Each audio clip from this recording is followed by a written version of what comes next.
Hey guys, it's C. Welcome back to the channel. And in this video, we are going to be breaking down and reviewing the Scream 7 trailer, which finally came out after all these weeks and months of us saying, where's the trailer at? It's here today. It came out. It's not the teaser trailer, it's the full trailer, which is cool.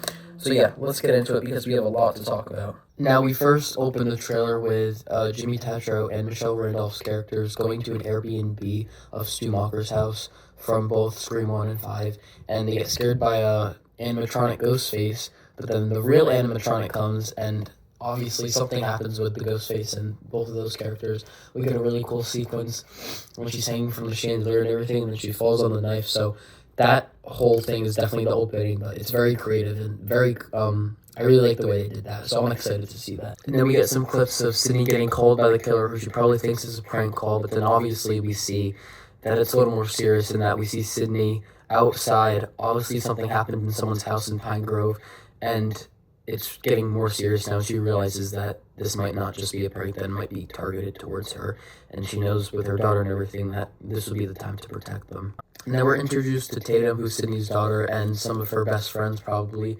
Gives off very Halloween vibes from the original Halloween, which is really cool to see. We see them walking around and everything, and the setting looks just like Woodsboro. It's in Pine Grove, so that's also really cool that we get the small town back, which makes it feel very personal. And then we see Sidney in her house. The lights turn off, and she's obviously with her husband, who's a new character, Joel McHale, who plays Mark Evans.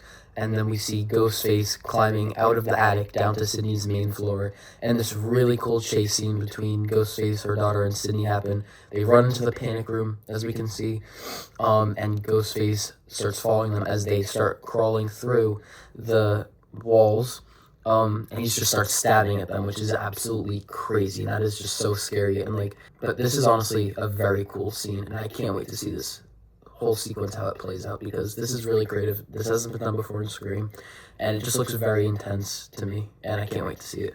And I can imagine that either one of those characters, Sidney or Tatum, doesn't get injured by the end of this whole wall sequence with the stabbing. One of them has to get stabbed or something. I can't see them both making it out of this without having a scratch, so I feel like one of their characters is going to get badly injured. Then we get a little scene of Sidney talking to her daughter Tatum. She wants to be a fighter just like Sidney, so this is going to be a cool little daughter-mother moment right here, which is also nice to see. And then we also got another little look of a chase between Ghostface and Tatum in the middle of Pine Grove, out in the darkness one night. I know there was a little leaked video of behind the scenes of this happening, so this is definitely that scene that we saw before. So this is also cool to see, and it's it's a dead town. We can see no one's outside, so it's just literally Ghostface and Tatum in the middle of Pine Grove with no help. And then we finally get our first look at Gale, who obviously brings the Meeks twins from New York with her.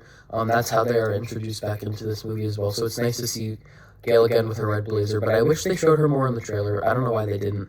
And then we got the bar sequence, which is honestly really cool. We haven't had a bar sequence in a Scream movie, and this just looks really intense. We see Chad and Mindy fighting Ghostface, as well as Celeste's character, who's also hiding from Ghostface. And I'm gonna be honest, one of the Meeks twins is definitely going to die in this scene, if not both of them, but I know one of them is going to die for sure, just the way this is, and I can't see, especially Chad, I can't see him surviving after how many times he's been stabbed. And then we see Sidney's husband, who gets absolutely mauled by Ghostface. I don't think he's making out of this either, and I really don't want him to. I think he's one of those characters who needs to get killed off to, really push the movie forward, and I feel if Sidney's husband did die, then that would just cause so much in this movie for the movie to be propelled forward, basically. So I think if he died, that would probably be the right choice. I just don't see him making it out of this movie alive. And then we see what I think is going to be one of the coolest scenes of the movie. Sidney's daughter has to listen to Sidney on the phone and figure out where to shoot Ghostface through the door. Sidney is looking at Ghostface on the security cameras at her coffee shop while Tatum is locked in, I guess, the office or the maintenance room or whatever. She has to shoot Ghostface through the door, which she does, but obviously doesn't stop Ghostface. But that is going to be a very scary scene. And obviously before that, I'm sure there's going to be a big chase outside in Pine Grove, which is what we saw before, which probably leads to this. But that's also just a really creative scene and hasn't been done before, so they're really making new ways, because obviously this is the 7th movie, and you can't just have just random kills, so you gotta really be creative, and I think that's what they're doing with this one. And we see Ghostface burning down Stu Macher's house, and then Sydney shoots a gun, and then Ghostface goes into the title card, which is really cool. I love the title card of this movie. Yeah, that's basically the whole trailer. I really liked the trailer. I think it was amazing. I think they did a great job. The one thing, though, I didn't like about it is how they just kind of went into Sydney's story with her daughter. They didn't really just introduce it. And I feel like it's been such a long time since we've seen Sydney in her life. We kind of needed to be eased into her story, not just thrown into it again, if you guys know what I mean. Was disappointed that there wasn't like a teaser trailer, because I really think if they had a teaser trailer, then it could have like really introduced Sydney back into the story slowly, giving us a cool tease, like a minute teaser trailer like Scream 6, and then we get the real full trailer next month or something like that. Either way, it's fine. That's just what I would have preferred them doing, because this isn't a continuation of the last movie. This is a new story. Obviously, Sydney's back, but, you know, her daughter's new. So I just wish they eased into the story a little more rather than just throwing us into the trailer with Sydney and everything. That's just the only complaint that I really have. Other than that, the scenes look phenomenal. The cinematography looks excellent. I think Kevin Williamson did a great job directing this movie from what it looks like, and the writers did a great job as well, and I know he also written that. But I'm just so excited for this. The scenes are epic, especially the Ghostface scenes look really fun. They look really scary, intimidating, and it just feels very personal. Scream 6 did not feel totally personal, because obviously it was in New York City, so there's a lot of things going on. But now that we're back in a really small town, it's targeted towards Sydney and her daughter, so that's just a big threat right there in general.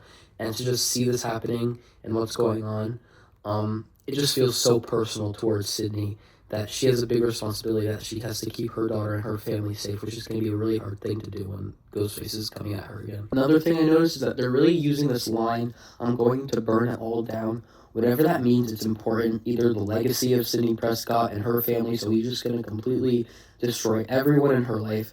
I don't see them killing Sydney off anytime soon. I don't think they would do that. They'll just make like all the movies pointless. But I definitely think almost everyone in her life that she knows, something bad is going to happen to them. That's what he means. He's going to burn it all down, because the legacy will be burnt to the ground. And obviously Stu's house will as well. And Ghostface just feels like he knows what he's doing in this. And I know Scream 6 was a different Ghostface, but this one just feels, since it's more personal again, definitely targeted to Sadie and her family, Ghostface just feels more focused and straight on to what he's doing, which makes it very scary as well. Like, he has no mercy. But yeah, I was so excited to see that the trailer released at 9 in the morning, and I finally came home after school and watched it fully and everything, so it was just really exciting. Like, I was freaking out. But I'm so happy the marketing finally started. Everyone's been waiting so long, and the trailer is finally here. I wish they had a teaser trailer just to, like, give us more hype, but this is fine, too.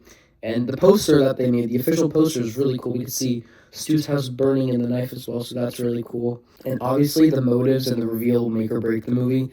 I think, my theory is that it's going to be Leslie Mocker, which is Stu Mocker's sister, because clearly that's where they're leaning towards in this movie, is Stu again. That's what they'll probably be leaning towards with all this marketing stuff that they're going to be doing over the next few months, but I can't wait to see it. But guys, I cannot wait for Scream 7. Sydney is back, her daughter is introduced, and this is going to be one hell of a Scream movie. Definitely one of the top ones if they pull this off right, which I think they will. You know what you guys think in the comments below. I love the trailer, and I cannot wait for Scream 7, so I will see you guys in the next video, and let me know what you guys think in the comments below.